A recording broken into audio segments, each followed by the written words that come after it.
Hello Internet, once again welcome to the new episode of Kotapilam Council and new episode Adi. And today we are so glad because why? Well, if you're all tired of listening to us talk about politics, well, you're in for a treat because today we are not talking about politics because Not sure yet. Okay, we don't know. Yeah, we'll see where it goes. Because we have in the studio Kinabalu Podcast. I think if you are a Sabahan and you like to listen to podcasts, these guys are household name at this point. And before we get into it, usually we ask AI to tell us who our guest is. So this is what AI tells us. Kinabalu Podcast is Sabah's #1 audio show and a true culture phenomenon. Born from the heart of Borneo and named after its iconic mountain, Kinabalu Podcast blends unfiltered humor, local flavor, and satirical storytelling that's as bold as Boso and as spicy as Ikan Masin Peralimau. With over 500 episodes and a loyal following across Malaysia and beyond, this podcast has become a bridge between communities, generations, and even countries. Whether it's kitchen table banter, deep dives into Bornean life, or just good old-fashioned laughs.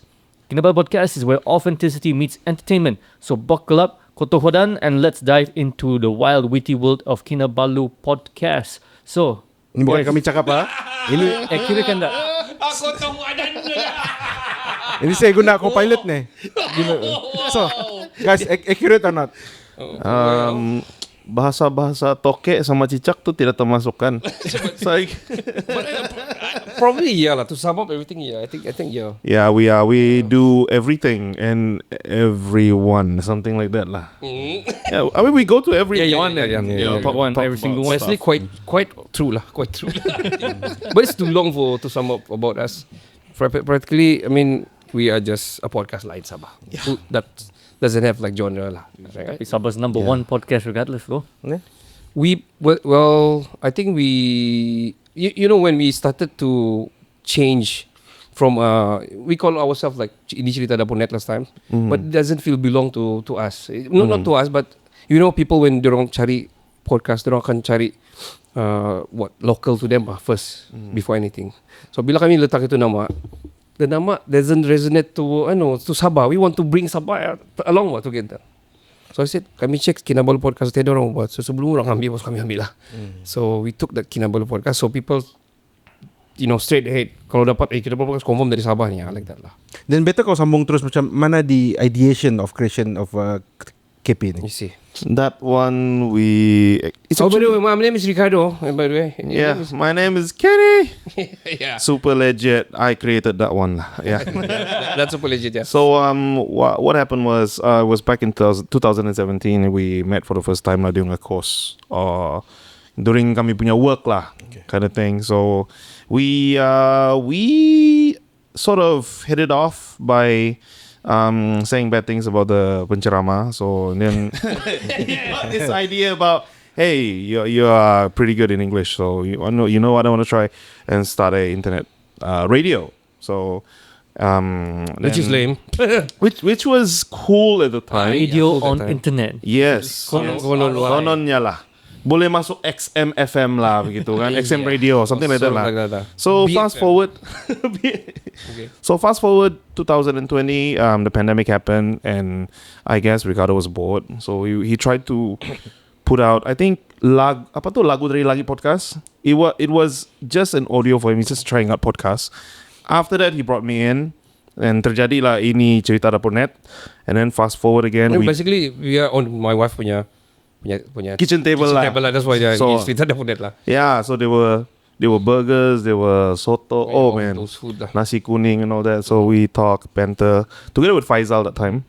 And fast forward 2022, I think, or 2023, 2022. we were trying to get something for our passion project. And the only stuff that we get is sponsorship for tempat tinggal and all that, and sponsorship for drinks. We wanted more.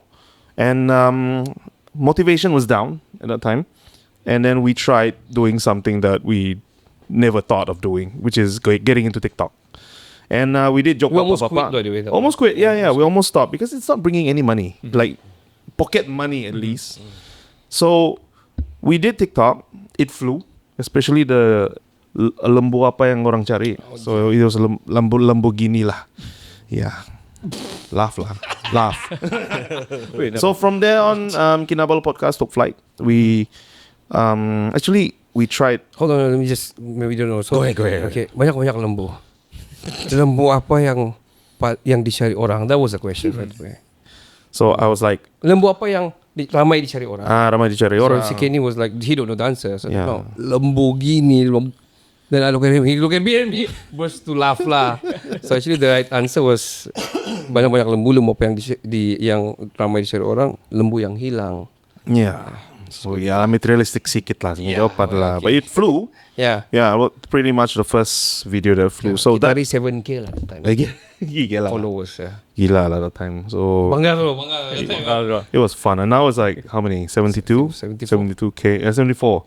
Yeah. So pretty much that's the journey. And then we start to grow bolder and trying to get into, getting more sponsors. I'm lah. literally bold lah, but Yeah, you are the bolder one lah. I'm the okay lah, kita pergi sana, let's go. I was just tagging along lah. hey, that is our history lah. How about you guys' history? Oh yes. Kopitiam Council, how's that is how Yes, is not start? the origin story pun tidak not that much different juga kan, please. Seriously? Quite almost during correct. pandemic juga lah. Actually, 2019. okay. Before the pandemic, I started with my friends lah, because we were talking betul-betul macam di Kopitiam. Okay. Lepas tu cerita history, politik, Quite almost barang-barang begini kan. Okay, and at the time Jorogen starting to pick up in especially in Malaysia, and it's a thing. Then okay, let's do it. Pakai cikai kamera, microphone, hantam, beli, Shopee, buat. Are you guys punya rated like explicit ataupun you guys are try to be family punya Family friendly lah. Most of our audience yang tua-tua sikit lah, so I think we wanted to be, lah. Yeah, Fiz, so- because I want to ask Fiz, ada kotut pasti kau kan? Yeah. You know what you should do? Kau boleh kasih kincing tu terus ni, betul kan plan? Yeah. Ini fake news kan ya? Kotut. You guys know kotut right? Sabah of course tahu kotut kan. Another one, dorang bilang lah ini tua-tua punya lah. Apa ini? Kau pikir depan ayam ikut. Kau pikir depan ayam, kau tengok ayam kalau kau pikir menyubuk tu ayam yang mau mengeramkan, terus kau buat macam saya tidak mau ini, terus kau pusing. Cerita tu logik tu punya adalah dua adalah. But I got a question about you guys punya logo lah. Is that the Eye of Horus? Mati lah kamu jawab tu. That's actually all it seeing is. lah. All Seeing, yes. Yeah. But this is our old logo. But But the new one is ni di baju ni. This one. this is the new logo. We just use this lah for the sake of this background. Okay. And just to touch a little bit, everything is representing there is has a meaning lah. Oh, okay. 7x6 tu what like a cult ke? No, that's okay. 7x6 is a charm in Islamic tradition. Yes, correct. Okay? So that's represent that because most of us are Muslim in that podcast, so that's Muslim representative. The audio video disco. Hey. The word disco means to seek knowledge. Discovery. Yes, because audio is you listen through ni lah auditory, and then vision, which is video, and disco is to seek knowledge. Actually itu asal disco is that bah actually. Serious? Tapi when they comes to music sudah jalan sudah lah. Diskotek lah. Itu bising lah kan. That's the root word for discography in Betul. Now I know. Like list of song, list of album. Yep, discography. Yeah. So that's the thing lah. And then we come up with this new one. Saya tanya kawan saya, dia designer kan. Cuba kau kasih rebrand sikit bah. Dia yang come up with it lah. Shout out. Shout out to your friend, man. So you guys memang mau how you guys structure your piano last time? Kita ni Tadi we are to be. share idea lah. Yeah. No, macam ni lah pun.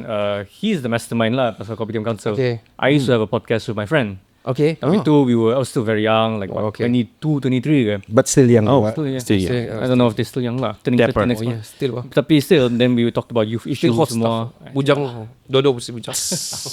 Tapi then he stopped. He went to New Zealand. Didn't have anyone to do with. I met him right after the first MCO. He said, "Hey, I have a podcast. Hey, I used to have a podcast. Okay lah. Well, Let's do it lah. and then let's do it. And then hit it off. Then ever since lah. Tapi I think the best. Tapi how you guys control? I mean, how do you guys like macam apa kita mau cakap ni gitu. And then you guys go to current affairs and politics. Biasanya WhatsApp, what you want to talk about? Okay. Right. And we usually have 3 topics because we do 3 episodes each week. Yes. They say, okay, what do you want to talk about? World issues, Malaysia issues, Sabah issues. That's our filter. First, geopolitics punya issue, international relations, and then domestic, either local politics or whatever, and then Sabah related. Kami mesti try juga kasi masuk lah kalau ada lah Sabah, because itu yang set us apart from, let's say, keluar sekejap. Bukan kasih banding lah. Kami doi siapa ni. Tapi kalau dorang cakap semua cover kan, dorang ni yalah KJ Yalah. with his weight kan. It's KJ man. It's KJ. Yeah. So kami mau kasi bawa sikit different Sabahan punya perspektif. Kadang we do invite guests. I think that's the best part of the podcasting scene lah. That's what we enjoy. Because if me and Haffiz tiap minggu just talk to each other, it gets a bit repetitive. Yeah. Ngam we had you guys. Haffiz is here di KK. Ngam lah. I do listen to you guys. Most of your topics memang saya cover and listen to you. Because most of you guys ko di KK kan, Adi di KK, and then Haffiz in KL. So you guys do the live streaming punya podcast and the audio is good. Boleh dengar dan cerita. And I do remember you guys structure cakap pasal the international dulu, yang global punya issues. Lepas tu pergi Malaysia punya, and then go pergi Sabah punya, lebih kurang gitu. So which is actually very good. And I think kalau dengar KJ keluar sekejap, KS lah keluar sekejap, diorang pun ada lebih kurang structure diorang. Bila kau dengar diorang, okay kita akan cerita pasal ni, then tiba-tiba pergi ni terus pergi bola sepak, diorang ada structure diorang juga lah, which is I think quite almost the same, and it's good to have a structure lah. Yeah, true that. I got a technical question really. Sorry to cut you. It's okay. I like to cut people anyway. It's okay. Just like him. Don't literally cut me, saudara. Yalah, don't. Potong daging. Sorry, that I need to get it out of my head. So talking about this, the kind of streaming that you guys doing since you're in KL and you're here. How do you maintain the quality of the podcast? The recording quality. So because it really depends on the lines and the equipment that you guys both have at hand kind of time. So how do you guys do it? So this one I have to shout out to Riverside, because Riverside owned by Spotify, and they have this software where they do simultaneous recording. One on the cloud, one on your local device, on your local hard. Anchor, yeah. Spotify Riverside. creators, Yeah. So the one, and then when you finish recording, they will sync together. So let's say at that time you recording ada lag kau punya internet, it will back up later after kau finish recording. Oh, They save both. Save both. There's satu kali. Oh. So these 2 channel yang bagus macam kalau time putus-putus line, which is we involve a lot because gila lah ada yang banyak kali mulut cakap Yeah. mau tegur pun time tu sudah recording kan macam biar sajalah. So ada part-part begitu kan, tapi tengok time post production Automatically okay juga, dia sync. So bagus lah, walaupun benda ni you have to pay quite a lot juga lah for the premium feature kan. Tapi heavy lifting all that, Yalah, very good. because sama juga, Nice, sedap man. kalau usah bayar juga, I mean, Yeah. ya kan, bagus lagi situ. Bagus lagi. Yeah. It really was a lot of experimenting lah till we found that Riverside actually works. Then even It's good, man. Riverside is good. Every time we find Riverside kan, I had like a crap 6-7-year-old webcam lah. I realized that everything's blurry, everything is washed out punya colour. It's in my bedroom lagi di mana. Ni limitation lah. Right? I don't have a space. He does in the kitchen, I do in my bedroom. Tapi I realized that if you invest a bit more in equipment, you tend to get better quality lah. So I bought lights, nicer webcam, better mic, and then so far the quality, visually lah. It's okay. The sound is good. Sound is good, yeah. Which is why I asked. Because I listen to them. I know. I have listened to a few let's talk too. about the platform itself. Kalau kamu, you guys, because you guys macam focus more into YouTube, I can see. You guys post on Spotify juga, but on YouTube too, you guys ada more than 4,000 followers. Quite a lot orang follow, and then it's a good thing kalau YouTube banyak. Yeah, man. Yeah. More than us actually. Tapi kami on Spotify lah. But I mean, how you guys, for example lah, okay tadi kamu cerita apa kita mau cakapkan, kamu structure apa semua, tapi memang basically banyak into the knowledge of you guys having a political punya background bah, basically. So how do you guys like macam mana mau cakap, because kami dah berani tau, kami dah berani pegang to the, kecuali our client is that politik punya orang background, then we need to study a little bit, but we actually not berani, to be frank, because to be frank we are not advocates, man. I mean, not our forte lah, this thing. Scary shit lah begitu lah. Sorry, kita cakap shit lah. 2 kali sudah. But yeah. Coffee Time Consult is okay. Okay. belum lagi monetize. So whatever.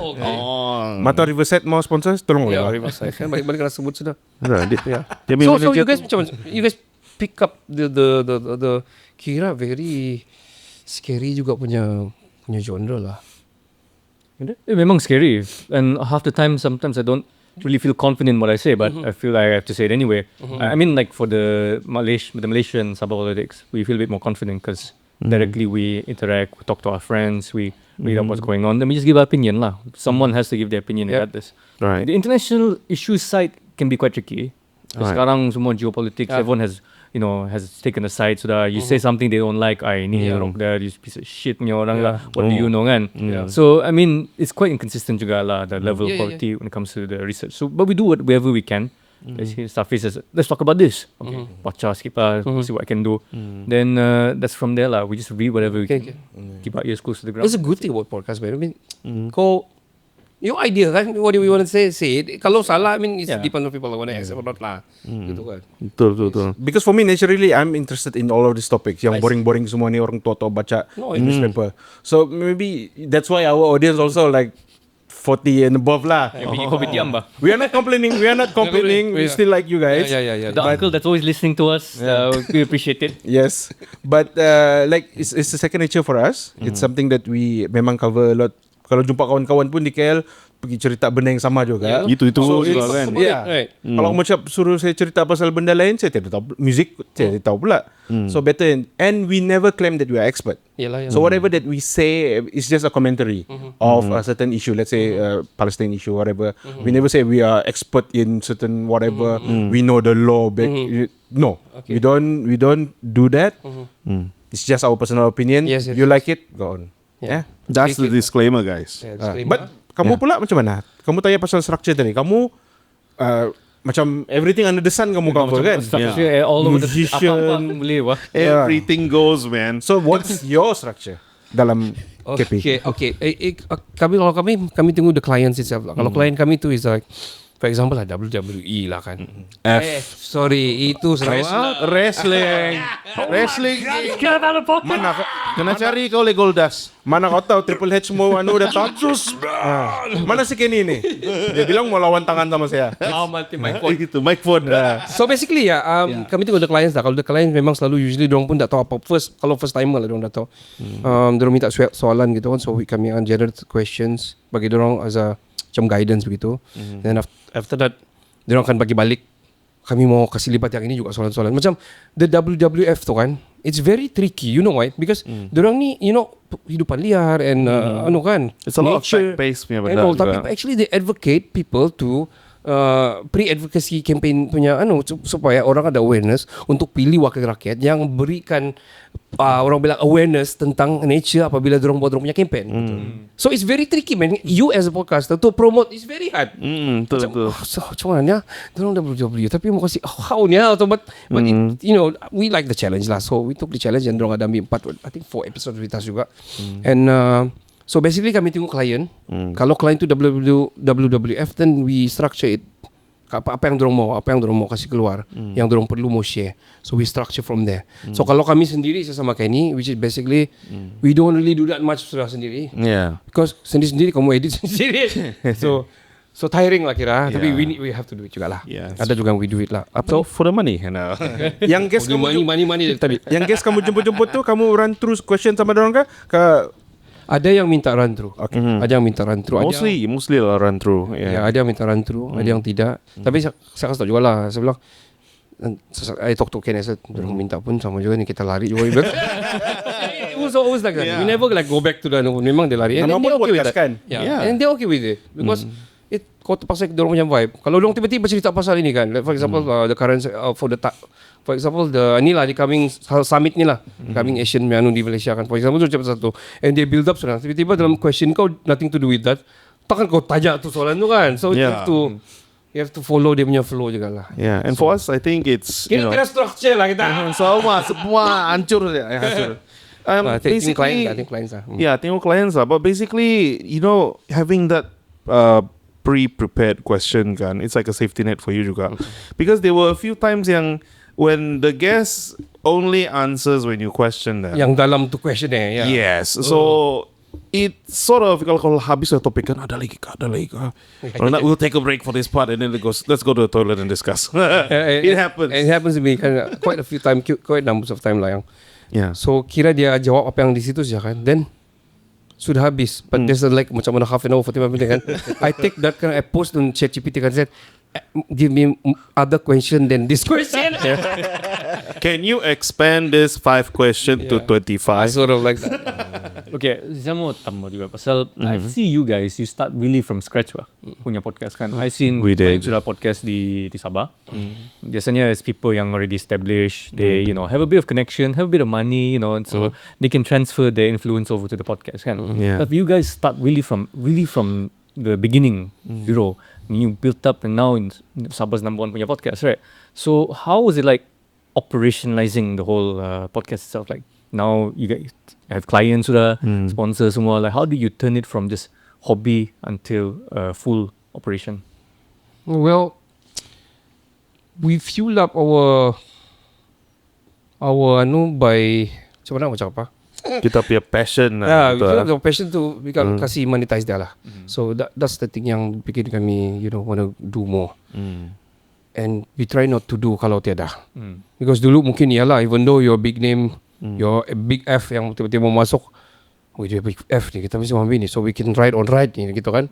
Sometimes we take it, but now we still filter juga. You pay because it's involving macam we need to pay flan, we need to pay the place, we need to pay many things. And I mean takkan kita buat bersengkang mata in doing all this and then post it, lepas tu orang meletup and then the content is about them yang kita dah dapat apa-apa kan. It happens. It happens. Yeah, it happens. It's tiring. So Yeah. so from a nobody to somebody, because if we actually macam mana macam apa, because the monetization yang make us wanna do more. And of course we upgrade our skill lah for sure. Yeah. Simply just, I think kalau tengok balik pun kami yang dulu sampai sekarang in terms of the quality, the audio, even the visual, even the equipment and all, memang banyak yang meningkat lah. So we do upgrade ourselves as well lah, at the same time. Yeah. Could you share a bit about do's and don'ts about monetization? Do's and don'ts are, Take notes sekarang. And for the future podcast. Look on the table. So it's a free publicity for that's us lah. Yeah, we are so used to it. Yeah. Hey, promote the tamu lagi apa ni? Yeah. I like my team, man. Even though this is JC lah. Yeah, just see lah. Ni Kira aku hardcore fans sama. censored lah. Yeah. No, it's the only shirt that I grabbed from the shelf. So, when it comes to monetization and do's and don'ts, let me start with, we don't know much when we started. And then we do have someone, a close friend of mine, that, from that industry, even though he was from a different kind of industry. So we try to bring him in and try to, get the engine hot and running, but we don't understand the system. We don't understand the things that he talks about. We know baby steps, but macam tidak faham lah. So eventually he's out, still friends. But eventually, during 2024 and this year, we got the grip of how other podcasts are doing. For example, okay, let's go. We try to emulate the things that they do. It's a podcast from Singapore, by the way. So when we try to emulate, we tried it here. The first client that really pay us, NH Travel, if I may mention, it's good that they try out with us. So we know the sort of things that we can do and cannot do. So one of the first thing is we cannot advertise at other brands. That's 101, right? And then after that, after we're done with them for 3 months, we were done, and then we tried to. It was so minimal, man. That time it was so minimal. Yeah, it was so minimal. But we were happy. Yeah. At least we filled up our car and get to come to KK, and then still have some, few, like sekeping purple pun okay lah, And then what are the don'ts that we cannot do is we have to structure the CTA properly, in which a few years ago we didn't know how to do it. What needs to be said, what are the products that they're actually, advertising gitu. We need to research the client before we do it.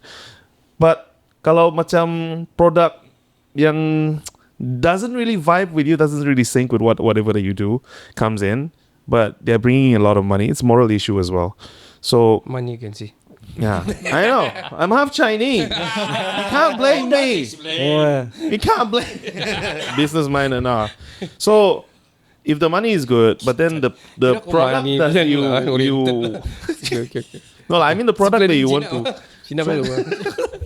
Glenn knows what I'm talking about. Okay. I mean, kalau produk tu tidak begitu okay, then it's like you're lying to yourself. And you're lying to your customer as well. And then what is our podcast represents and macam nama macam kena tarnish ni. Well, do's and don'ts for me kalau kita selain itu, yes, it's correct. Still depends on the clients. So kalau the clients are big F, then you need to banyak to don'ts lah. And banyak you have to do jugalah. Yeah. But tengok client. So kalau client dia yang jenis begini, of course you cannot do carut, you cannot do question yang memalukan dia, mengaibkan dia. For example macam he's the industry of this tapi kau tanya industri lain and then dia terus jam macam FM punya baru-baru tu. You see the FM? Yeah. Oh man, I thought that was AI generated until I saw the real thing. What? When is the date? When was issued? Dia bilang the IC kan. 7 players kita kena gantung for because of begini-begini kan. Sakit yo. What did you think about that? Do you guys know about that player? 7 players? Kan? Yeah. What did you think about that? So dorang memang forge lah. Yes. Oh, okay. Allegedly. Yes. Allegedly, ah. Tapi I don't think allegedly. Memang dorang dapat IC. Correct. Memang all this analyst podcast yang di Astro semua pun cakap open ni si Ruben kan dia cakap. Dia memang sudah cakap siapa lagi yang boleh buat benda ni Kalau bukan orang. And siapa boleh direct government agency to do that. I'm just gonna leave it at that. Yeah. You guys pergi lah. You trace where lah. Tapi I mean, hey, if it's macam like Suarez, Ronaldo, maybe different story lah. Itu. I mean, there's three types. Satu warisan, satu the naturalisasi lah. Which is dorang memang betul-betul lahir dari luar lah. They naturalize it because after 7 years staying here in Malaysia, for example, 5 years working and all, and pandai nyanyi negara aku sudah one of the Bukan cuti-cuti Malaysia lah. So and yang what happened to them ni, diorang try to explain FIFA lagi balik. Yang diorang punya grandpa ni asal dari Melaka, dia asal dari Johor and all. And FIFA tidak. No, dia bilang, dia scroll balik tu, ini daripada Sao Paulo, ini daripada ini, punya memalukan. And then dia buka dong besok ada FM tergempar. Jadi orang pun macam, wow, we wanna go man, we wanna go ni. Semua orang pergi lah, the media pergi kena tanya habis. Oh, what? And diorang hantar pun yang So kita from the beginning tidak transparent. Macam Indonesia dia awal-awal kalau ada satu player dia naturalize warisan punya player, dia kasih tunjuk begini susu galuk dia. Kita mana ada tu praktis. Tiba-tiba dapat dari Argentina. Tidak, ini dari Penang. Nenek dia ni lahir di Penang. And then back to it kan. Tapi cerita pasal yang stateless yang memang lahir di sini. Dia punya bapa pun lahir di sini, tapi bapa tidak IC, mama pun tidak IC because of mungkin tinggal di pulau or whatever. Tidak dapat IC pula. 10 tahun tidak. It's not fair for them juga. Betul. You see? Diorang punya susah mau dapat. Itu yang senang-senang dapat because kau boleh main Malaysia, kau boleh kasih kuat Malaysia begitu. Punya team. Huge bias lah. Satu lah persoalan yang kita boleh letak tapi adakah pemain kita di Malaysia ni so bad sudah tidak yang terpaksa kita mau ambil dari luar teruk sangat kah player kita ni kan? Kita bola sepak sudah sadar jadi Kelpot lah kan. Kira Liverpool kalah semalam lah. Jersey Sabah FC Betul lah. Tapi we don't have problems with player punya national line. Yeah, nothing. Player. So kalau bukan player, you got problem? No problem. Okay. Yeah. Kalau player CD ada maksudnya. Lame. Sorry. Tapi okay, you two been in the podcast scene for quite a while sudah lah. Kira veteran sudah lah. For us, we see you guys as the Sifu lah. We learn a lot from you juga. Like that lah. So juga lah. Then we met you guys last year, and then we saw how you guys grew as a podcast. So I mean, definitely you guys saw a lot of changes lah in the industry and all that. How do you? I mean, what can you say about the podcast industry di Sabah? Because kamu pun pernah buat workshop juga kan. What can you say about the podcast scene so far here? You go ahead. Saya nak bercakap tadi. Okay. FAM semua bagai. Podcasting in Sabah, I think it is still in its infancy. As I told people that came to the Kelpot Fest workshop, if you start now, you definitely can make it, I think. And please, if you thought of any ideas to do any podcast, just go ahead and do it. And so far, we are seeing changes. Like when we started, it's audio. and now it's evolving into video podcast. It's getting really, really trending. It's rapid, and it's like mushroom growing after the rain or something. Because it's video, it's visual. People like it. People can, somehow Sabahan people or Sarawakian people, East Malaysian people, they love when something is, it's a visual. Yeah. You can see it on the on a screen or whatever. When it's quite different when it comes to other Asian country macam Singapore, where we always say that they like to multitask. They can listen to the audio and then do grab or whatever. Macam kita ni, itulah. That's the thing that's growing right now, and we're glad that we have video podcasts and the Sabahan people. Yeah, the audio as well. It seems like macam makin maju ni kita dari segi the entertainment that we consume, just because there's podcasts and then it's evolving into video podcasts. Well, kalau saya, the scene memang meningkat, but the essence of it, they still doesn't really. Podcast is like talking. Saya bagi dorang lah. So and then dorang tidak. I mean, daripada sisi creators pula, they are not consistent. Kadang dorang asal dorang buat. No problem buat. Mungkin tidak ada masa apa semua. Tapi kalau macam dorang betul-betul, for example lah, dari dalam pedalaman tu kan, memang ada masa. Memang dorang mau buat apa semua kan. Make sure dorang betul buat properly, and they need to know the essence of podcast itself. For me, kau dapat kasih beza tu tubuh ramah, wawancara, TV punya apa, and podcast antara dia lah. So I mean, kalau kau bercakap yang very the RTM, sorry, RTM is good, okay, but so very the TV punya oriented lah kan. Kena ketok pintu kita ni nanti. Bagus kau tengok TV. So it has to be podcast punya essence tu mesti kamu faham lah sebagai dua-dua pendengar ataupun creators lah. Kalau dia tu lampau yang too structured, bukan suruh kopi jam cancel tu kan. So dia tidak cerita santai, sudah orang mau santai bahas, orang suruh heavy, sudah berfikir berat, tiba-tiba masih mau dengar yang tu kan. So bagi saya, the scene sini kalau dari segi creators memang banyak. Okay, tapi dari segi pendengar tu saya rasa masih a little bit slow. They still don't know about it. They still listen to conventional radio, still listen to, and they're like shorts, so they're like social, swipe TikTok and all. So dari segi macam podcast yang kita betul-betul time driving, kita on the Spotify, memang ramai lah. We know lah, because kalau dorang dengar and take kami tu, kami tahu lah tu. Kita dorang selalu, of course we know, dorang dengar Spotify.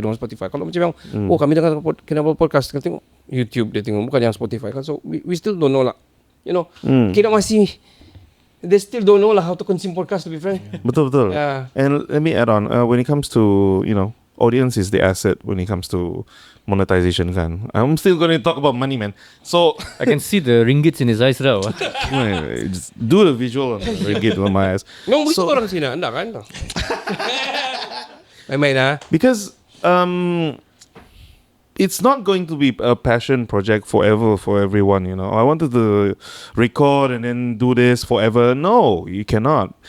And when you want to find clients in East Malaysia, because the audience is still very small, I mean, even for ours, we look at analytics, around 60K per stream, for a lifetime stream, comparing it to how many people combined Sabah Sarawak. It's like tay kuku ba. Yeah. So I'm really hoping when the day comes when our streams for any podcast that is based in East Malaysia, when it goes up to say a few 100,000 or whatever, then I think people will start, as businesses will come and trust podcasts as their podcast platform. Banyak sponsors lah kak. Orang semua dengan podcast bahawa mana podcast kamu pergi kopi time concert lah gitu, for example. Betul. So for me it's still very still very baru mau masuk di pintu lah. Sudah gitu. But good thing kita sudah di sana. We are there. We are in the bandwagon, so which is good. And kita pun di Kelpot tahu punya juga, punya tempat juga. Ini kan ni. Flanagan B studio. Betul kah? So for me, maksudnya ada yang kita ada circle kita sikit walaupun kecil. Kita ada yang sudah start lama. Betul. Tadi kamu mention pasal Kelpot Fest kan? Kita 2 tahun sudah pergi tu. Yes. Yeah, man. Thank you. What do you guys think about Kelpot Fest yang last year sama ni tahun? I go first. Opinion lah ni. I had some thoughts. When I came into the campus for the first day kan, macam feel like a festivities it does feel like a festivity, macam pesta sedikit. And there are many booths everywhere, and that's the thing that I visioned when I went into Kelpot Fest 2024. But then it's missing the social punya venue for podcasters, like you know, two-ways interaction. two-ways interaction. It's like maybe you want like a free flow air bunga kind of place, you know, with some stools or whatever, you know, so you can just grab something and talk with other podcasters. That's actually one of the things that we hope for Kelpot Fest. But other than that, the lineup, the show, semua, it's very nice. The venue is nice too, actually, compared to the one last year, 2024, because it's quite cramped. Macam kecil sikit kan. But this one is like macam yang, bestnya ada angin. Besar lagi dulu tu. Dulu kan besar, there's capacity. Cuma dia kecil because of dia dia situ saja kan. Confined di situ saja. Sekarang tu dia macam in the whole it's like any campus lah. I mean literally the campus. It is the campus lah kan. For me kata sudah. What about you, Mr. Kado? I think ada penambahbaikan yang banyak lah daripada dulu yang sama sekarang. It's better lagi daripada dulu dan sekarang. Saya lebih melihat kepada I don't really see there's a problem di sana because diorang akan every time it's KJ man, you know. Of course dia akan think of something. Saya lebih memikirkan tentang macam mana kita mau bawa tu di sini. Saya lebih fikirkan macam mana kita mau Kelpot Fest pula. Saya. Yes. So, I'm more into that. So Ni kali lah. the ideas of that. So kalau bilang cakap pasal podcast yang betul-betul yang ada di sini yang kita betul our circle lah. Macam kau tahu Kota Pod kita ada Kinabalu Podcast, ada Kopitiam Council, kita ada terus tak. Terus apa lagi kan? So probably we cannot do it macam dorang buat di sana, but we can do probably one day and night punya show. The daytime mungkin kita bawa yang mungkin punya. And then there's booth selling about this equipment because orang mau ni equipment because hari last year pun orang tanya tu apa yang kamu mau ada for next year. So I did kasih tahu yang you guys need to do yang related to podcast. Then they did it lah. Baru-baru ada show, ada apa semua kan. Road and all. So kita mau ada yang begitu and minimal juga yang orang baru mau start di Sabah ni. Kau tahu lah kita cheap skate bah. To be frank, beli yang OEM. Beli yang OEM tu dah ada masalah. Tapi beli yang betul-betul bunyi pun dah berapa bagus bagusnya. So kita pulang ada tu, at least ada mungkin 10-20 booth gitu, and then kita dah structure the sharing daripada pagi sampai petang, mungkin towards malam tu show untuk 4-5 show gitu. Satu jam mungkin gitu. Itu yang kita boleh buat lah. Kita. And also we have to place for it too. You know? So tapi I don't know whether orang siapa yang akan pergi. Who yang mau pergi ni? Orang yang biasa akan pergi kah? Adakah orang akan pergi to vendors yang dorang hoping people mau masuk untuk beli barang-barang dorang, ataupun ada orang datang untuk just for the show? I still don't know idea, still figuring it out. I'm still like, you know, taking notes and all, tengok macam mana boleh kan tak boleh gitu. So the next best thing yang we can try actually, yang we are in plan actually, to do a live show lah. The live show with proper selected guest lah, tengok macam mana siapa. We did actually try involve we actually invited Kat keluar sekejap to come over sini to have 2 night shows. We haven't got reform from them. So the first night is KPX KS, and the next day is KS, which is kami yang sejalan lah. Kami yang sejalan supaya dorang datang sini because we got a potential sponsors to sponsor for the 2 days event lah, and it's ticket selling and all. So from there probably we can see berapa ramai yang beli tiket, berapa yang tidak. Adakah kita boleh buat ni Kelpot Fest in the future? Right, so that sounds great. Kelpot Fest coming to you to Kota Kinabalu. Hopefully, I don't know when, sometime soon. Hopefully, please keep in touch. Comment down below if you really want to see podcast festival in Sabah. In Sabah. Yeah, we got the venue, we got the library, we got the SICC, so many places. Akka Hall hosting all kinds of shows now, kan? No, right. So if anyone here in KK or Sabah wants to make it happen, you know, please step up. You know, Kinabalu Podcast, they've been doing this for years already. You know what they're doing. It's not just for us, it's for everybody here. So everyone. The industry. Wow. Well, okay, let me interject you guys. Hi Jacker. You guys into political punya kan? Punya subject, most of your punya content. You talk about tariff. I listened to that episode. You talk about what happened in Gaza. We talk about the election in Singapore. So we are coming to like sangat-sangat dekat sudah lah. Yes. Sudah it's bubar pun coming. we are actually interim punya government sekarang lah. Yeah, party fun lah. Party fun lah. Bilang Sakin lah. Nanti sampai pagi lah now. Your point of views, mungkin kamu berbeza view, mungkin tidak sama. So salah satu lah. Here we go. The political punya outcome this coming poll. Not to say during this campaign lah. I would love to know the afterwards, the aftermath lah orang bilang kan. So what do you think would happen? I mean, I don't know lah. You guys answer lah. Who gonna start first? Question. Alright. As we all know, Sabah punya political landscape very complex and very fragmented. Alright. So first of all, there's no monopoly on the seats, right? Siapa the biggest? That would be the biggest question. Let's say parti yang logo putih ni kah, logo itu kah, logo ini kah. So for me, the question is how these parties can relate and engage with yang sampai level-level kampung. Okay. Level-level dorang punya area. Okay?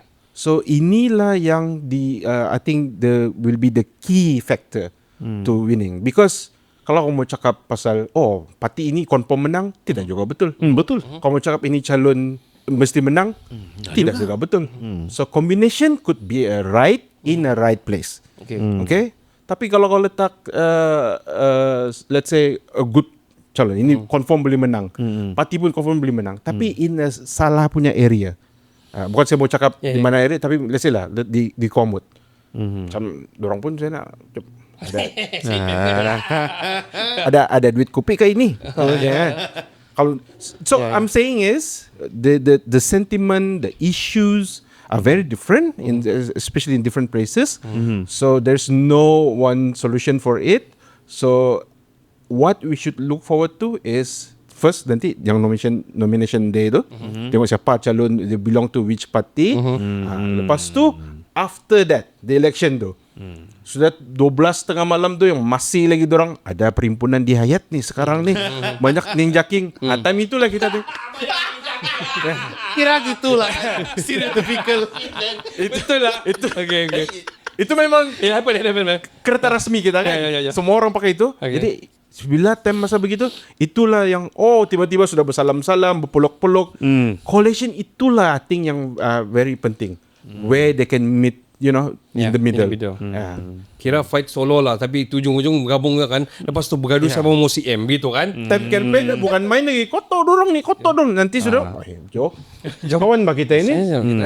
Berapa kau kosak apa? So sama juga kan. So lot of stages there. Okay, before we sama Adi, I want to ask you Haffiz before we go Adi. Do you agree yang orang sekarang pilih calon instead of baju sudah? Instead of the party sudah. Because orang calon ni bagus, tapi tiba-tiba last minute nomination dia pindah, tapi dia yang bagus. Kenapa kamu mau ikut dia punya party juga kalau dia yang bagus sama kami? Sama ini. Do you agree people will go for party instead go for calon candidate instead of party? Two things. I think area and then demographic. I think for young people, Buka tu air dulu. Okay, sorry.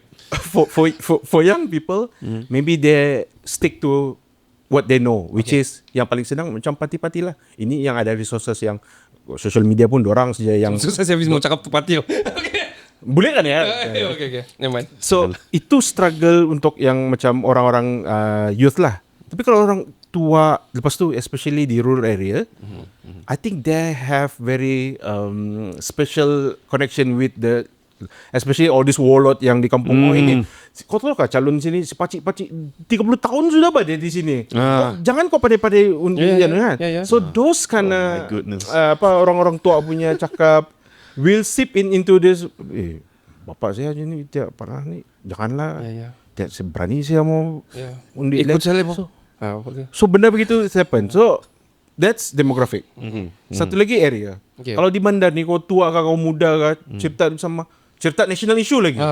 Kau tahu ini PKR ke apa ini parti Malaya Satu ni. parti sudah tersebut.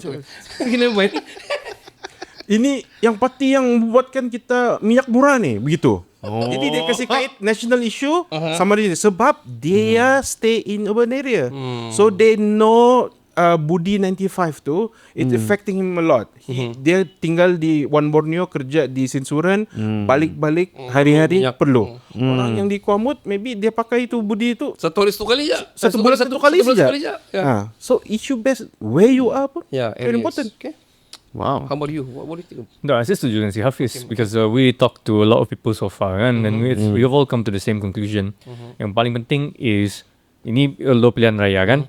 Saya rasa the coalition, the government will not be the people's punya government. It will be the elites punya government. Dan dia kata tadi kan, it's all about ni tak guna ni, ni macam mana dia boleh, ni ada issues lah ni. Tapi bila when it comes to siapa ni partner, boleh kan dulu kita simpati dulu. And that connection really helps juga because you can get all the Agree. semua came from the same party juga we all came from the same root from the same, so they all know each other and when it comes to necessity they will come and merge together somehow. How we don't know yet exactly because at this point kan saya rasa everybody's talking to everybody, hush kan. True. For both of you, Joanne ada selalu cakap a few of these big people jugalah, termasuk Joanne ada begitu macam probably the Sabah for Sabahan, okay, the concept Sabah for Sabahan ni ada yang cakap macam we are not ready yet. We are not ready to have a local government punya parti lah yang govern Sabah. Sabah block lah. Which is ramai orang tidak setuju juga. What should we wait? We are ready. To govern ourselves, you know. Diorang bilang macam mana govern sendiri mesti ada gaduh, belum lagi apa-apa sudah gaduh kan. But leave it to that lah. Pendapat kamu tentang Sabah for Sabahan, do you want to see the local party yang govern Sabah ataupun you still it cannot and we need to have the PH here juga atau macam mana? I disagree when people say that only local parties can contest in Sabah. Okay. Because we elected to have a democratic system kan. Democracy doesn't just mean freedom to choose. It's freedom of choice juga. If it's national party wants to come here, that's their prerogative kan. At the end of the day, it's the people yang choose the party. At the end of the day, it's the voters that choose them, right? It's not the party that comes here straight away they're in the government. They come here, they get into power because the people choose them.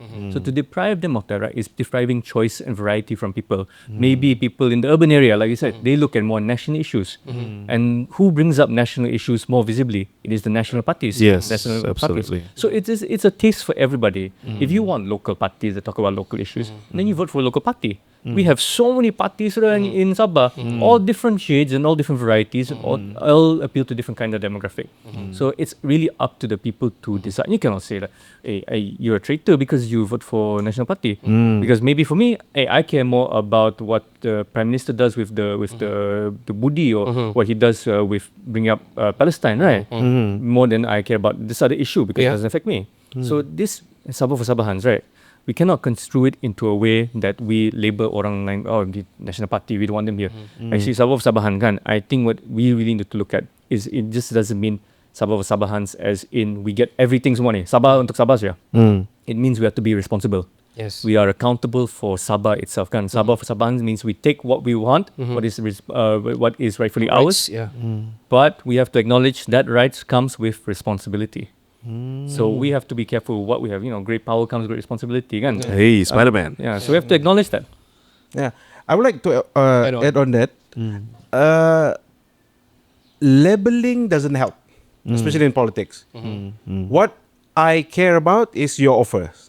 All right, your party offers, your manifesto as an individual party candidates. If you are party from Semenanjung, but you are contesting in certain area and you know you have the idea, you have the resources to help that particular place, why not offer yourself? And people are here to judge. For me, the problem is people use label as a red herring. Okay. They distract people with Sabah for Sabahan. Why should we care you Sabah or not? Kalau kau Sabah, kau confirm tidak ada suaka. Sekarang lagi. Yeah. Jadi what's the meaning? There's no meaning Sabah for Sabahan ataupun parti foreign Malaya semua ni. If you are really true to yourself, show us your offer and then let the people judge. Jangan cover with all this labeling lah, all this. We will fight for MS63 when it's convenient for you to talk about MS63. But bila tidak tidak bercakap. In fact, they advocate against it pula. 4 kali, 4 tahun 1 kali saya dong campur MS63. So selective dementia ni, it's really a lot in political scene, and people have to call them out for that. Nak tambah juga last punya. Jangan lupa, it goes both ways. Pasal ada dulu parti lokal sini kan, ada pergi tanding di Semenanjung. Adakah orang Semenanjung atau warisan kan? You said the name lah. You said the name. Tapi dia orang tanding di Semenanjung kan. Did you see pemimpin Semenanjung say, tak boleh? Tidak. So it cuts both ways, right? At the end of the day, the people yang decide. The people decide, no, we don't want them. Okay, we don't vote them. In the end of the day, what do they look at? Manifesto. Kau warisan Sabah. Okay, what can you offer? Simple as that. What's on the table? Okay. Saya lah, to be frank, saya cakap terus terang, kamu guna untuk snippets guna. So ini pandangan saya. For me, banyak orang cakap lah GRS, for example GRS ni bagus kan Sabah. Another name drop. Yeah. For me, GRS done a lot of good things. One of it is the KDNK kita lah, kita punya GDP. Apa yang kita anukan sudah melebihi yang more than 40 years we never reach to coming to 10 billion sudah. Dan daripada yang so kira banyak, cuma mungkin orang mau mempertanyakan tentang di mana dia pergi. Itu so banyaklah program, all these program mungkin pergi sana, we don't know. So the transparency tu need to kena ada lah supaya orang tahu pergi mana tu duit, walaupun banyak investor masuk dari China, Korea, all this oil and gas and stuff. But okay, so for me the GRS doing awesome job. Bukan saya, pastilah saya I don't sokong mana-mana ni. I'm just want to see, still tengoklah, setelah menengoklah mana gitu kan. So, tapi for me, why don't we try? I mean, yalah, kamu ada pendapat kamu tentang Sabah-Sabahan ya. Kenapa local or non-local, everything. I think orang cakap pasal local tu dong mau try, bukan tidak kasih masuk tu untuk bertanding sini, tapi dong mau local party yang govern betul. But so for me, the GRS itself, because dia ada PHB ni, melibatkan terus dia bilang ini ada parti dari Semenanjung ni, begini kan. So kita dapat demand macam mana Sarawak demand, orang punya bargaining demand orang lebih tinggi sebab orang punya pegang sendiri. Kamu, kami ini 90% kami yang pegang ni. Kalau kamu punya macam mana gini-gini, okay, federal pun okay, federal bagi. So Sabah mau macam gitulah lebih kurang kan. So for me kalau GRS tiba-tiba penamaan selalu tiba-tiba they kick PH, they kick lah PH kan. And then tiba-tiba the star happy, the pun warisan probably mungkin happy, I don't know this SLPP pun tiba-tiba happy kan. Okay, kamu sudah tolak ni, betul lah. Okay, kami mengujuan satu kali, terus tiba-tiba become a local parties yang bergabung lah, for example. Probably it's going to be great. I don't know. It's just my opinion, probably. Yeah. Boleh lah, try macam Sarawak. Mungkin liman ke apa, but to be frank, until now, I still don't. Itu saya punya pendapat lah. I think the local political punya big people here saw what Sarawak did. It's they see like that model works. Why not give it a try? And it appeals to a lot of Sabahan that Sabahan for Sabahan. It's that word, that phrase itself sudah memenangi orang-orang Sabahan, bah. Kita jaga. Betul itu. So Sabah Maju Jaya, I can't think right. Yeah. Oh, itu dia cakap macam Hey, it's just a phrase, man. Dia ada trademark di situ register. Kita interim juga sekarang. Kan, it's safe. So for me, right? For me, when I saw that, it's like, oh, okay, we are fighting for whatever that we're fighting for. It's for our state, Instead of being, generally a nationalist, why not this time we focus on Sabahan lah? Try lah. For us, kita punya hak semua tu. Even though I'm not really sure, not really confident how we're going to do after this. Because we not advocate, we don't know how the system goes. Yeah, I mean, we sort of know, but hoping is one thing, but the end result, macam kami takut mau tengok. I mean, for me lah, saya takut mau tengok. How about you guys? If you want to see for example, I mean lah, talking about kamu punya idea tadi, jangan kasih label kan. Tapi do you want to see macam the Sabah saja yang handle, macam Sarawak lah kawan kita tidak parti dari sana. Dari Sabah siapa? Of course, definitely. Memang. I mean, one thing about Sarawak, the best part is diorang kerjasama. Yeah. At the end of the day, bila mau fight for Sarawak kan, they set aside to party difference. Yeah. It's Sarawak at the end of the day.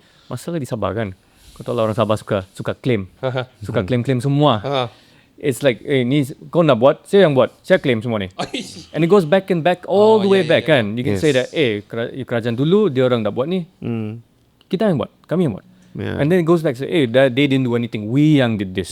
If unless that they're willing to acknowledge that okay, we give thanks to the previous one, the previous guys in charge. Kami yang sambung ni. Okay, we sambung, and then maybe you guys can tolong juga pasal you all have experience kan. They don't have conversations like this kan. It's not, there's this gentlemanly nature in that, and because of that orang sakit hati lah. Of course I did the work, tapi kau orang claim you did it. So, why should I talk to you then? So it does not, the issue is that the breakdown of communication, the line of communication is not there. It's not helpful. And it starts at the higher level kan. Unless they set the example, then the younger ones won't be able to say, I can go across the islands, talk to these people. Maybe even though we're different party kan, we both have the same shared vision. So that also sets a precedent. The attitude, the cultural attitude sets a difference. Wow. Sangat banyak words kita compare, at least for the last 3 days kan, model Sarawak. But I have a different opinion. Let's see the dark side of what Sarawak is doing. Because what it does to Sarawak politics is domination of one party. Because the Abang Long is always there. That's why they can keep it together. Di Sabah, there's no Abang Long. So we're vying for the same... Everybody has Abang Long here. Yeah. Kalau kau tagap, saya pun tagap. Begitu. Tapi di Sabah, we can see from Adnan Satim, now Abang Jo, they also come from the same party. But hiding under GPS. But GPS, there are so many party. Why Parti Kenyalang never become chief minister? Sarawak people should ask. Why you don't contest more in Kuching? Why all these certain party yang dominant in Sarawak? So I think it's also because we are in different phases. Alright, maybe kalau kata 20 tahun sekarang, mungkin ada satu parti yang 20 tahun daripada sekarang dominan. At that time, it's convenient for us to do like Sarawak. Yes. Now, if you want to do, besok berbunuh sudah. Sebab gaduh siapa mau jadi CM. Kalau kamu cakap, okay, saya kawal West Coast. Paduli lah kau, saya East Coast, saya menang bah. Kau bertanding lah sana. Kira Tupac sama Biggie lah. Jadi hip-hop so we are different in terms of where we are as a political scene. Semenanjung pula lain. Kan? Diorang punya lagi mature daripada kita. Kita boleh nampak satu negeri Terengganu pas sejak menang, zero opposition. Kau boleh imagine kah pergi assembly, Dewan Assembly diorang, kawan-kawan sih sama. yang bagi saya krik burung sama kriket saya duduk gitu. Tidak opposition bro. My goodness. So itu punya itu kah yang kita where are we tu macam Korea Utara tu kan. Polling satu je kau. Malaysian lah pula, China. CCCP. Ya, dia tidak rasa the demokrasi yang ketara dan setara lah. Ya, I think I agree to that. Masing-masing ada opinion tersendiri. Saya pun beranggapan kalaulah kita pegang sendiri, are we mature enough to handle ourselves and kan? Are we going to be a beetle holding a flower? That's the problem. Yeah. And I think probably orang-orang besar, the big people in Nanuni yang sudah lama, of course we can. That's why we've been fighting for 40 years. So probably they will say that, and we still don't know lah. 40 years is nothing for a country. Okay. The West has experimented democracy berapa ratus tahun sudah, and they still haven't got it right kan. So let's dia pun ada issue. Betul. So we like to look at them as the model of transparency, accountability. Tapi orang pun ada issue juga. Prime Minister dia pun 48 hari sejak tahan. Yeah. So I mean, maybe we can give us some slack lah. We still haven't figured things out. We're still experimenting. Figure out what do we want Sabah or even Malaysia to be like. A lot of people say, you cannot wait anymore another 40 years for things to go bad from us. Tapi things have, if you're so bad now, kan, you want things to go back up. So that's. I mean, of course, I didn't want this to get political, tapi. Jadi baguslah kita tanya siapa kamu undi ni. Terus begitu kan. Undi adalah rahsia, jangan pada yang mau tanya orang. Undi adalah rahsia, undilah. Undi fun. Undi ono. Friends, still got time kah? I want to talk about this though. Just want your ideas lah about this. Oh, you want to? I think we'll make an exception lah. Sikit lah. One only 5 minutes lah. First time in Kopitiam Council School having going more than 1 hour. Bertangas sudah si Flanagan sana. Sorry guys. Can you see the heat? Si Menteri Pendidikan kita. So banyak a lot of things happening yang quite recent ni, this past I think years jugalah, daripada tahun lalu sampai sekarang, apalagi yang baru-baru ni few months ni banyak berlaku, ada bunuh, the rogol, the underage and all apa semua. And then for me the repercussion sangat-sangat teruk for me lah. Cara dia respon pun sangat-sangat teruk for me. Not so good. Bukan sepatutnya respon yang kita mahukan.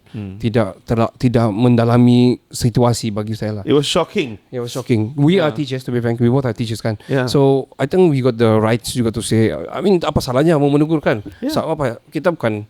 We still human beings. We do understand rights and all juga. Yep. But what do you think about Fadilina Siddiq? Wow.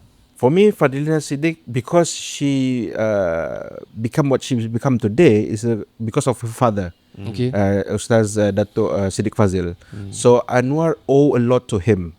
So as a repay to the late Dato Siddiq Fazil, Fadilina become minister. So I think that's a mistake in terms of choosing her lah. But for Anwar, Tapi she did one right. sorry, She did one kan. Fadilina Siddiq she won, but Tapi favor won dia kalah. ada lagi orang boleh layak jadi menteri lah. Ya, ya. Begitu saja. Ya. Walaupun dia pun in education line juga. Okay. Tapi as a politician tidak sama-sama as a pendidik. Betul. Kan? Yeah, it's different. Different set of skills. So that's number one. Secondly, it's also a time where we have a lot of these cases kan, pada Zara bullying or not, and now stabbing, gila bawa itu kerapit Ya, pergi Yeah, it's crazy, man. sekolah bas, dah boleh terfikir. So this is also a transition where we have a new generation, Gen Z, Alpha kan. They have all different kind of thinkings, and we have a minister weak pula, combinations both of it. Itu yang jadi situasi di sangat meletup. Respon dia tidak bagus, it's because of her lah. But the root cause of why that happened in sekolah is a lot of combination, macam parenting issue. Yes, true. Yes. Household issues. Zaman sekarang pun begini, Social media orang semua. boleh tengok semua social media. So we have a new approach for a new solution. I mean new problem. So kita tidak boleh sudah pakai yang Dulu. I know they want to bring back rotan, but Yeah. you guys should answer No this. lah. No, we don't know. There's many ways I know rather than that. Yeah. Boleh work kalau kau rotan lagi, makin dia cari lagi macam mana, tolong tanya ChatGPT macam mana saya mau elak rotan bapak saya. Yeah. So lagi even we digging even deeper grave kan. We create another people lah. Correct. So Another kind of people yang who New breed of people. you new breed of people lah. Yeah. So what do you guys think about all this Zara sampai stabbing all this? Adi first. What do you think about the Fadilina Siddiq? I mean, yalah the way they respond apa semua salah apa semua tu. But do you agree that kita punya security, kita pendidikan kita ni fail? The problem, Not entirely lah. the problem with education kan, and it doesn't matter which minister comes in kan. We had quite competent string of education ministers dari dulu kan.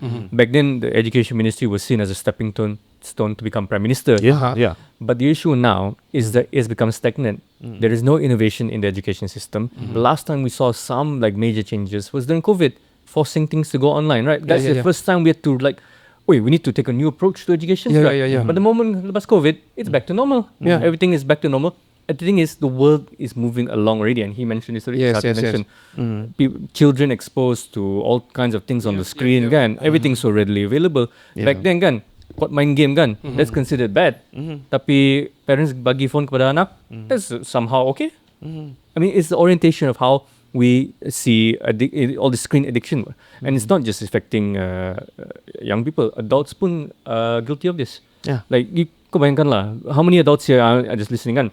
You've been scrolling for a few months already. You scroll on Shorts, TikTok kan? Do you feel your attention? Do you feel your attention span has been zapped? Because it has for me. Yeah, this yeah. past year I haven't been reading a lot. I haven't been reading a lot. Everything's more. Ya, betul.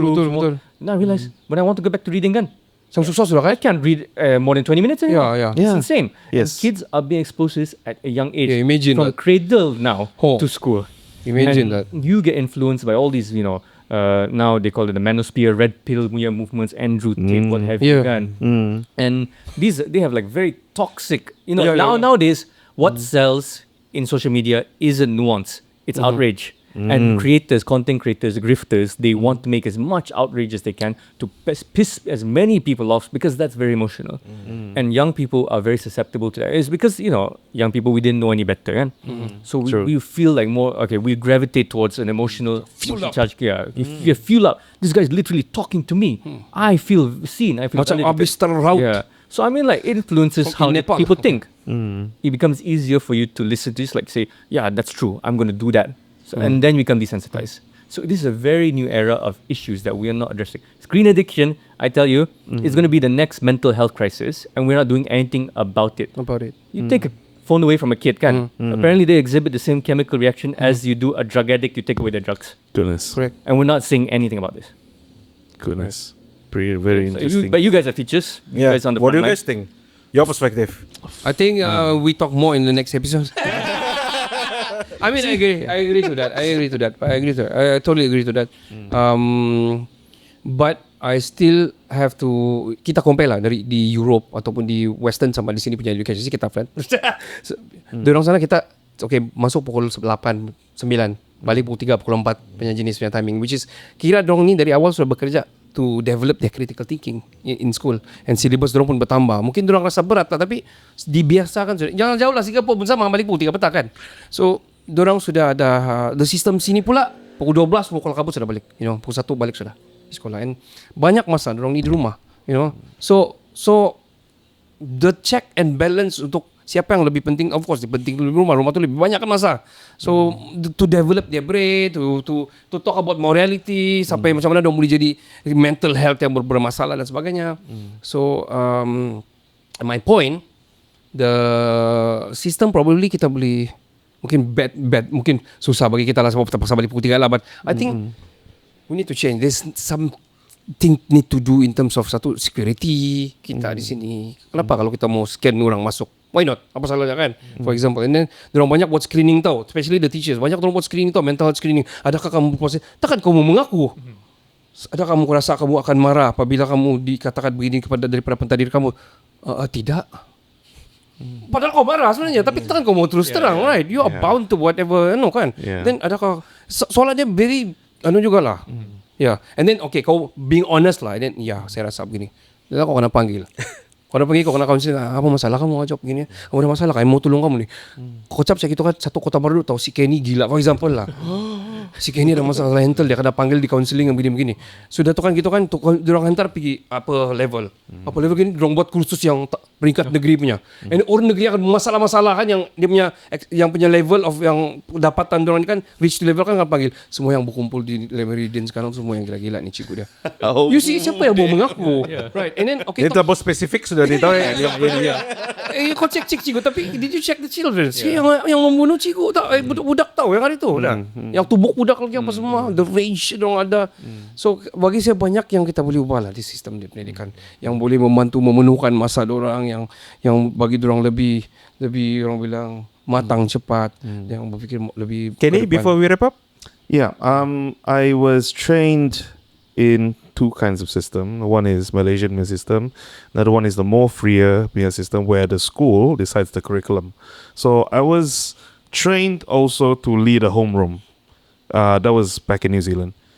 So what I can see is that our system, the Malaysian punya system, we are not up to date in everything that we do. Even though in the news kita cakap yang we want to adopt certain from Europe. We want to adopt something from Australia. But is it cohesive? Does it resonate? Does it resonate with the local punya benda? And also serving rojak to the teachers. What I mean is, it's a mix of different kind of ideas that is not cohesive. Are we ready for that kind of a stuff? Are we looking into the wrong places for solutions? Are we adapting stuff that, is it supposed to fix this? A is supposed to fix B, or is supposed to fix that? Macam gitu lah. It's not, tidak ngam lah for me. So we need to really sit down and think about, should we continue the way that we are? Should we tidak guna exam kah?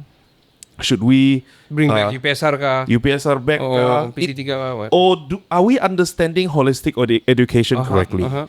Yeah. So kita mau emulate macam Finland contohnya lah, macam mau emulate macam Finland.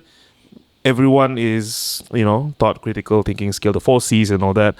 But is it really implemented in schools? Other teachers are doing it. The pelaksanaan the lower level to our level as teachers, is it done there? There's so many layers to it actually. Politics came in, contracts that untuk buat CCTV, all that. Yeah. So to sum up, ada banyak yang we can actually do. A lot of things yang we actually boleh ubah lah untuk penambahbaikan yang kita punya sistem sekarang. You know what? So it's a sign of failure lah. Yeah, one word. Another word for failure. Okay. It is absolutely flawed. Right. Our system. Alright, okay. I dare to say that. The time is done for us. Yalah, aku done. Thank you, Kopitiam Council. Well, I think, this is the longest episode I think we've ever I done. think we can go on and on for days. No. We can do 2 or 3 more episodes, I think, if we have the time. Sadly, we do not. But if you guys like this episode together with Kinabalu Podcast, you like what they say, please do follow them on, you guys on Spotify mostly, kan? Spotify, TikTok. But then again, I think most of you. But very quickly, Adi, because we have to do our tradition, asking them, where is your favorite travel destination and what is the book are you reading now? Ooh, so very quickly. So Ricardo, dulu. I want to go Japan. Okay. I want to go Japan and New Zealand. These two lah. So hopefully I can reach there. Only one next year lah. Kalau only one, I think I go Japan first before New Zealand. Okay. Because money punya and books. Your book. I'm reading 1984. Okay. George Orwell. 1984 and things you see when you slow down by one of these Buddhist punya monk yang lecturing di US lah. Kenny. Well, for me, I've been to New Zealand. I still want to go to New Zealand because I haven't explored it on my own, solo. And the book that I've obsessed about right now is How to Be a Happy Academic, because I'm trying to be a happy academic. Kira kau mendalami kau macam kan jiwa dan raga sebagai pendidik lah. Okay. All right, everyone. That's it for this episode. If you want to comment anything about what we've been said by the Kinabalu Podcast and Kopitiam Council here, please just comment down below and make sure you follow them on their socials and ours as well. Yeah. So this has been a great episode. Long time coming. We met them last year at Kelpot Fest. Before. We always wanted finally. We always wanted to do a episode together. Usually they would call me in because I'm here in KK. But now Haffisz is in KK. We finally got 4 of us are here. And rest assured, this won't be the only time that we'll be doing episodes together. Yeah, man. There will be more to come, especially from their side. Let's hope for the best with KK Podfest eventually. Wow. Yeah. Let's so go. that's it. That concludes this episode. Thank you, Kenny. Thank you, Ricardo. Thank you. Thank you, everyone. Goodbye for now. Thank you for letting it be. All right.